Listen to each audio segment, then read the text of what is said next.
연경의 나새끼 키우기 13화 강박증 그리고 자존감과 자해. 안녕하세요, 연경입니다. 봄이 기다려지는 1월이에요.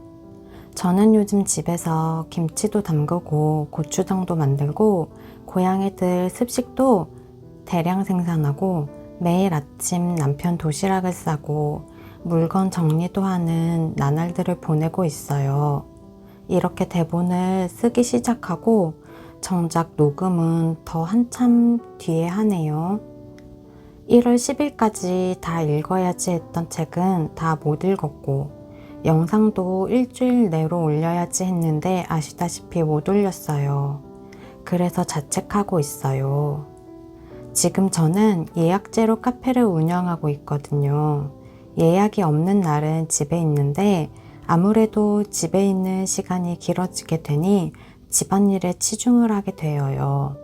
자꾸 할 일이 눈에 보이니까 그렇게 되네요. 그런데 약간의 강박 증세가 있어서 계속 정리하고 청소를 하게 되는 게 문제예요. 지난주에 정신과 진료에서는 강박이 얼마나 있는지 검사해 보자고 하셔서 검사를 하고 왔어요. 결과는 다음에 듣기로 했고요. 저희 부모님 두 분 모두 젊었던 시절에는 결벽증이 심했거든요. 그것도 나이 드시고 눈도 흐리고 몸에 붙이니까 놓게 되시긴 했지만 저 역시 그런 습관들이 몸에 익어서 그런 것도 있고 또 강박이라는 게 모든 사람들에게 있다고 해요. 스트레스가 심하거나 불안이 심해지면 증상이 크게 나타난다고 합니다. 드라마 같은 데서 보면 거짓말한 게 들통났거나 뜻대로 되지 않는 상황에 처한 인물이 화장실에서 미친 듯이 손을 씻는 장면이 떠올랐어요. 작게는 그런 것도 일종의 강박일 수 있겠구나. 꼭 우울증 환자나 정신적으로 아픈 사람만 강박이 있는 건 아니고 누구나 그런 게 있는데 우울하거나 불안해지면 증상이 크게 나타난다. 이렇게 이해를 했어요. 집에 있으면서 계속 할 일이 보이고 그걸 하게 되고 밥도 안 먹고 일을 했어요. 그럼 체력이 달려 나를 위해서 하려고 했던 일들, 업무적으로 하려고 했던 것들을 못하는 날이 반복이 되고 있어요. 그래서 며칠 전에는 스타벅스에 가서 블로그에 일기도 쓰고 왔어요. 그날도 유튜브 대본까지 다 완성하고 오려고 했는데 다 하지 못하고 왔지만요. 이럴 때는 집에서 나가는 게 답이다 싶어요. 친구한테 스타벅스 5-6번 갈 정도의 카드를 선물 받았는데 아무래도 저를 집에서 꺼내려고 주었나 봐요. 지금도 이걸 쓰다 말고 한 30-40분은 갑자기 생각난 것들을 정리하고 왔어요. 다 쓴 캔들병 모아둔 거 안 쓸 것 같아 버리고요. 자꾸 뭔가 답답하고 버리고 싶은 기분, 정리하고 싶은 기분에 어쩔 줄 몰라 해요. 요즘 명상에 소홀했더니 마음이 더 어지러워진 것 같아요. 이럴 때는 생각난 것을 후딱 하고 진정하기 위해서 심호흡을 합니다. 눈을 감고 하는 것도 좋아요. 저는 원래 연베이크샵이라는 가게를 운영했었는데요. 공무원을 그만두고 도전한 일이 잘 되지 않아 제가 생각했던 것보다 많이 타격을 받았나 봐요. 8월 말에 영업을 종료하고 석 달은 잠만 잔 것 같아요. 삶에 대한 두려움과 불안한 감정이 크게 올라왔어요. 내가 잘 못하고 있다는 감정, 아무것도 잘할 것 같지 않다는 감정. 하지만 그렇게 무기력하게 누워만 있기에는 나에게 사랑하는 존재들이 있다는 것을 잊지 않고 일어서려고 노력하고 있어요. 못한 일보다는 잘한 일도 칭찬해주는 마음을 가져보고요. 오늘은 전부터 얘기해보고 싶었던 자존감에 대해서 이야기하려고 해요. 여기까지 쓰고 또 이틀이 지났어요. 나래기. 크크크. 오늘은 24일 수요일인데요. 아침부터 대본을 완성하려고 했는데 집 정리를 하게 됐고 당근에 팔 거 올리고 설거지하고 빨래하고 반찬 만들고 고양이랑 놀아주고 나니 저녁이 됐어요. 죄송합니다. 다시 돌아와서 자존감에 대해 말해볼게요. 저는 어릴 때 성적 학대와 따돌림, 부모님의 잦은 싸움 등으로 상처를 받게 됐고 명랑했던 유년 시절과 달리 의기소침하고 주눅들고 눈치 보는 아이로 자랐어요. 게다가 외가 친척들의 외모 비하로 더욱 자신감도 없어지고 자존감도 낮은 아이가 되었어요. 제가 자존감이라는 단어를 처음 들은 건 대학교에 와서일 거예요. 제가 어릴 때는 자신감이라는 단어의 존재만 뚜렷했고 자존감이라는 단어는 있는지도 몰랐어요. 어디에서도 들어본 적 없던 단어였어요. 지금 10대, 20대 분들만 해도 아마 일찍 그 개념을 접하고 성장하셨을 것 같아요. 그래서 제가 성인이 되고 저의 마음을 치료해야겠다고 이 고통스러운 삶, 힘겹고 괴로운 삶에서 벗어나야겠다고 생각했을 때 자존감이라는 개념에 대해서 공부하기 시작했어요. 많은 책을 읽고 특강 같은 것도 들으러 다니고 했지만 그게 공부한다고 해서 피부로 와닿지는 않았어요. 사전적 정의야 할 수 있었죠. 사전에는 스스로 품위를 지키고 존중하는 마음, 나를 소중하게 생각하는 마음이라고 되어 있어요. 머리로는 알겠는데 내가 나를 생각할 때, 내가 나를 대할 때 진심으로 그런 마음이 어떻게 느껴지는지, 어떻게 해야 생기는지 와닿지가 않았어요. 자존감을 높은 척을 해야 하나? 하고 생각도 했습니다. 하지만 그런 척은 한다고 되는 게 아니었고 자존감은 나와 나의 문제이지 남에게 어떻게 보이느냐의 문제가 아니니 그런 척을 할 필요가 없었어요. 아무리 그런 척을 해도 나는 진짜 나를 아니까요. 그렇다면 진짜로 자존감을 높여야 했어요. 그러니까 진짜 자존감이 무엇인지 알아야 했고요. 그래서 여러 책을 읽으면서 제일 도움이 됐던 책을 말씀드리자면 너는 나에게 상처를 줄 수 없다라는 책인데요. 사실 이 책을 읽은 지 오래되어서 다시 한번 읽고 영상을 만들고 싶었는데 그러면 너무너무 더 늦어질 것 같아서 제 얘기를 먼저 해보겠습니다. 먼저 책을 읽고 싶은 분들은 읽어보시면 도움이 될 거예요. 그러면 자존감이 뭐냐? 자존감은 자신감과는 달라요. 자신감은 사전적 정의로 자신이 있다는 느낌입니다. 자신의 능력을 믿는 마음이에요. 이미 우리가 잘 알고 있죠.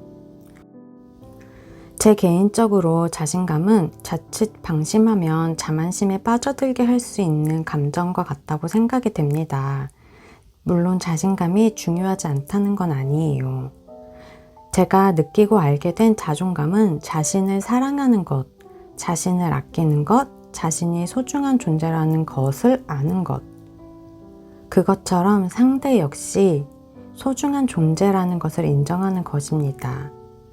나만 소중하다고 느끼는 것은 이기적이고 오만한 태도니까요. 하지만 그러니까 도대체 이런 부족하고 바보 같고 때때로 혐오스럽기도 한 나를 어떻게 사랑하냐고 그런 느낌이 들지가 않는다고 생각하시는 분도 있을지 모르겠어요. 저도 그랬으니까요. 그런데 그럼에도 불구하고 나를 소중한 존재라고 받아들일 마음이 자존감입니다. 존재 자체를 사랑하는 것. 제가 머리로는 이해가 도무지 되지 않아서 그런 마음이 들지 않아서 고민하다가 시를 써본 적이 있습니다. 20대 때 쓴 시예요. 너를 사랑하는 방법, 나라는 친구에게. 그러니까 그런 거야. 아무리 치고받고 싸워도 그래도 좋아야 하는 거야. 놓지는 말아야 한다는 거지. 왜냐하면 존재 자체를 사랑하기 때문이지. 너도 너를 사랑해야 해. 무슨 말인지 모르겠니? 그런 거야. 할머니가 너를 사랑하는 이유 같은 거. 그런데 그 이유가 없다는 거. 그냥 그저 이쁜 거잖아. 네가 잘하든 못하든, 이쁘든 아니든 그저 내가 이쁘고 가엾고 그런 거잖아. 내가 너에게 그런 마음이어야 잘 살 수가 있는 거야. 그리고 너를 그렇게 사랑하는 사람들과 함께 해. 나도 너를 그렇게 사랑해. 네, 그렇습니다. 나에게 소중한 사람, 내가 사랑하는 사람이 있으신가요? 아니면 누군가에게 고마웠던 순간이 있으신가요? 그런 상대에게 느끼는 감정을 나에게 느끼는 것입니다. 물론 그렇다고 해서 범죄를 저지르고도 자신이 잘했다고 생각하는 거는 그거는 별개의 문제죠. 그렇게 이해하시는 분은 없겠지요. 자존감, 나를 있는 그대로 받아들이고 그 자체를 인정하는 마음입니다. 더 나아가 나의 존재 자체를 사랑하는 마음입니다. 그런 마음일 때 나 스스로에게도 타인에게도 관대할 수 있어요. 하지만 이런 것을 다 인지하고 느끼는 것과 실제로 그런 내가 되는 것은 또 다른 문제입니다. 저 역시 자존감이 그리 높은 편은 아니에요. 다만 더 나은 내가 되려고 노력하는 중입니다. 물론 꼬마 연경이보다는 어른이 연경이의 자존감이 훨씬 높아졌어요. 저는 저를 사랑하다가도 증오하고 타인에게 관대하다가도 경계하고 저항하기도 합니다. 참 아이러니하게도 이런 글을 쓰고 이런 이야기를 전하는 저는 자해하는 습관이 있습니다. 저의 자해는 어린 시절로 거슬러 올라갑니다. 이제 어른이 되었으니 내 안의 어린이를 성장시키고 그 어린이를 탓하지 않고 어른다운 어른으로 완성하고 싶은데 아직 한참 멀었어요. 유치원 다닐 무렵이었나? 제가 물건을 던지면서 화를 낸 적이 있어요. 태어나서 가장 많이 맞아본 것 같아요. 엄마한테. 그건 학대가 아니고 훈육이라고 생각했습니다. 그 뒤로 물건을 던지지 못합니다. 그리고 크면서 알게 된 건 물건이 망가지면 다시 사기에는 너무 아깝고 넉넉한 형편이 아니었어요. 저는 저를 원망하면서 컸습니다. 엄마를 지켜주지 못하는 것도, 엄마가 우는 것도, 부모님이 싸우는 것도, 내가 공부를 썩 잘하지 못하는 것도, 내가 뭘 배우고 싶은 것도, 성폭행을 당하고 학교폭력에서 나를 지키지 못한 것도 다 제 탓이라고 생각하며 자랐습니다. 어릴 때 플루트를 배우고 싶었고 미술 선생님은 미술을 해보자고 하신 적도 있었는데요. 그걸 지원해 주실 수 없는 부모님 탓이 아니라 내 탓이라고 생각했어요. 천재나 신동들처럼 뛰어나면 안 배워도 되고 장학생으로라도 배울 수 있을 텐데 그러지 못한 내 탓이지 열심히 사는 부모님 잘못이 아니다. 물론 이건 하나의 예시지만 여타 많은 일들을 내 탓으로 생각해야 마음이 편했어요. 그렇게 억누르며 자라다 보니 화가 나면 의례저를 때리기 시작했어요. 내 잘못이니까. 화가 나는 것도 내 감정을 컨트롤하지 못하는 내 잘못이니까. 이 상황에 처한 것도 내 잘못이니까. 이렇게 생각하면서요. 손목을 긋거나 자살 시도를 하진 않아요. 그저 때리는 것으로 안 죽는 걸 아니까 있는 힘껏 욱하는 마음 드는 만큼 스스로 제 뺨을 때립니다. 벌개지고 얼얼하도록, 불같은 마음이 해소되도록. 너무 아이러니하지 않나요? 자존감을 말하면서 자해를 하는 사람이라는 거. 문제는 자해를 하고 나면 기분이 정말 더럽습니다. 스스로에게 수치스럽고 부끄러워요. 제 자존감은 고꾸라지고 바닥을 칩니다. 더 문제는 이런 모습을 가장 보이고 싶지 않은 사람에게 보이게 되었다는 거예요. 부모님이나 아주 가까운 친오빠에게도 보여본 적 없던 모습을 저의 반려인에게 보이고 말았습니다. 순간적으로 감정을 이기지 못하고 그런 모습을 보인 날 정말 슬픈 날이었습니다. 미안했습니다. 부족한 나를 만나서 이런 모습을 보게 해서 미안했어요. 부끄러웠고요. 그런데 한 번이 어렵다고, 이런 모습 앞으로는 절대 보이지 않겠다고 해놓고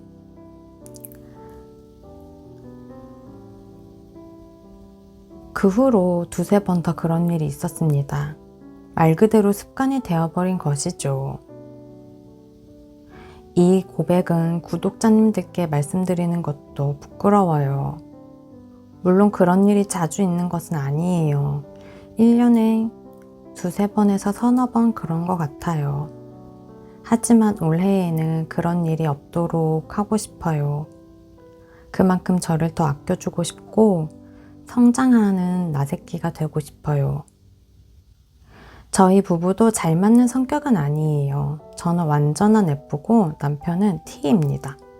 그래서 간혹 티격태격하기도 하는데 어느 날은 말다툼 끝에 화난 제가 옆방으로 와서 마음을 조금 가라앉히고 오겠다고 했어요. 그랬더니 바로 따라와서 얘기하자고 풀자고 하는 거예요. 저는 화가 나면 감정을 가라앉히고 천천히 생각하고 정리를 하고 말하는 편입니다. 전에는 감정적으로 화를 내는 성격이었는데 그렇게 말했을 때 타인이 상대가 받는 상처가 너무 심하다는 걸 알게 되고 그러지 않게 되었어요. 그래서 제가 가달라고 마음 좀 가라앉히겠다고 여러 번 말했는데 남편은 얼른 풀어주고 싶었나 봐요. 가지 않고 저를 안아주는데 저는 불같이 화가 나고 저를 마구 때렸어요. 제발 가달라고 하면서요.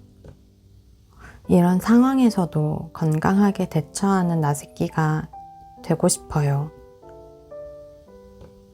또 아이러니하게도 그럼에도 불구하고 저는 어떤 면에서 저를 아주 아끼고 사랑합니다.